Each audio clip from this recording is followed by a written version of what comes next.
की जय हो। कृष्ण कन्हैया की जय हो।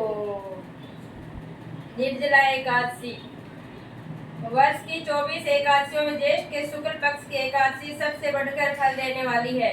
इस एकादशी का व्रत रखने से ही वर्ष की एकादशियों के व्रत का फल प्राप्त हो जाता है। इस एकादशी में एकादशी के सूर्योदय से द्वादशी के सूर्योदय तक जल बिना ग्रहण करने का विधान होने के कारण इसे निर्जला एकादशी कहते हैं। ज्येष्ठ मास में दिन बहुत बड़े होते हैं और प्यास भी अधिक लगती है। इसी दशा में इतना कठिन व्रत रखना सचमुच बड़ी साधना का काम है। इस एकादशी के दिन अपनी शक्ति और सामर्थ्य अनुसार ब्राह्मणों को अनाज, वस्त्र, छतरी, फल, जल से भरे कलश और दक्षिणा देने का विधान है। सभी व्यक्ति प्राय मिट्टी के घड़े अथवा सुराही, पंखों और अनाज का दान तो करते ही हैं, आज के दिन मीठे शरबत की प्याऊ भी लगवाते हैं।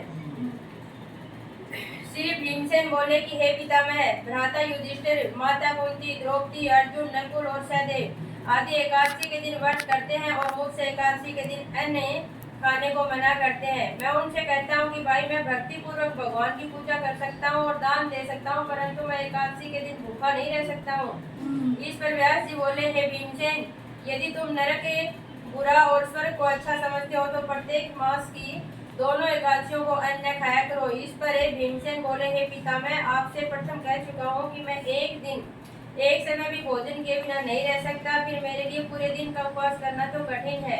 मेरे पेट में अग्नि का वास है, जो अधिक अन्न खाने पर शांति होती है, और मैं प्रयत्न करूं तो एक व्रत अवश्य कर सकता हूं।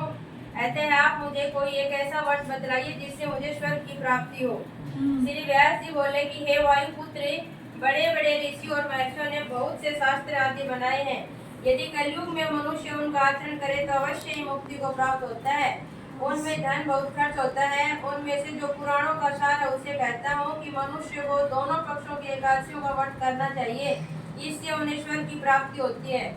श्री व्यास जी बोले, हे भीमसेन, कृष्ण और मिथुन संक्रांति के मध्य में ज्येष्ठ मास की शुक्ल पक्ष की एकादशी होती है, उसका निर्जल व्रत करना चाहिए। इस एकादशी के व्रत में स्नान और आचमन में जल वर्जित नहीं है, लेकिन आचमन में जल से अधिक जल नहीं लेना चाहिए।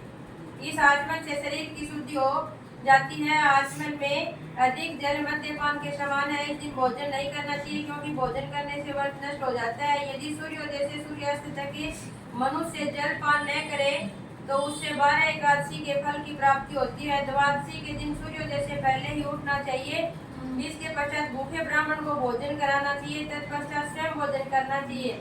इसका फल एक वर्ष से संपूर्ण एकादशियों के फल के बराबर है। हे भीमसेन, स्वयं भगवान ने मुझसे कहा था कि इस एकादशी का पुण्य समस्त तीर्थों और दानों के बराबर है। एक दिन निर्जला रहने से मनुष्य पापों से मुक्त हो जाता है। जो मनुष्य निर्जला एकादशी का व्रत करते हैं उनको मृत्यु के समय भयानक यमदूत नहीं दिखते हैं। उस समय भगवान विष्णु के दूत स्वर्ग से आते हैं और उसको पुष्पक विमान पर बैठाकर स्वर्ग को ले जाते हैं। अतः संसार में सबसे श्रेष्ठ निर्जला एकादशी का व्रत है। अतः यत्न पुरुष इस एकादशी का निर्जल व्रत करना चाहिए।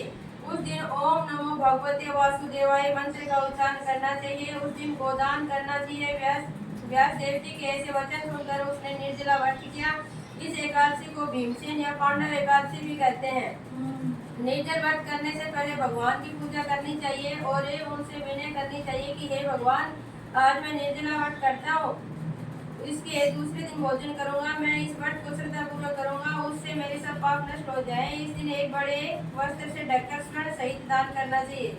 जो मनुष्य इस व्रत के प्रारंभ में स्नान तप आदि करते हैं उनको करोड़ फल स्वर्ण दान का फल मिलता है। जो मनुष्य इस दिन यज्ञ होमादि करते हैं उसका फल वर्णन भी नहीं हो सकता। इस निर्जला एकादशी के व्रत से मनुष्य विष्णु लोक को जाता है। जो मनुष्य इस दिन अन्न खाते हैं उसे चांडाल समझना चाहिए। वे अंत में नरक में जाते हैं। ब्रह्म हत्यारे, मद्यपान करने वाले, चोरी करने वाले, गुरु से द्वेष करने वाले, असत्य बोलने वाले इस व्रत को करने से स्वर्ग को जाते हैं। हे कुंती, जो पुरुष या स्त्री इस व्रत को श्रद्धा पूर्वक करते हैं उनके निम्नलिखित कर्तव्य है। उन्हें सर्वप्रथम विष्णु भगवान की पूजा करनी चाहिए, तत्पश्चात गोदान करना चाहिए। उस दिन ब्राह्मणों को दक्षिणा, मिष्ठान आदि देना चाहिए। निर्जला के दिन अन्न, वस्त्र, छत्र, उपान आदि का दान करना चाहिए। जो मनुष्य इस कथा को प्रेम पूर्वक सुनते हैं और पढ़ते हैं उनको स्वर्ग की प्राप्ति होती है। बोलिए विष्णु भगवान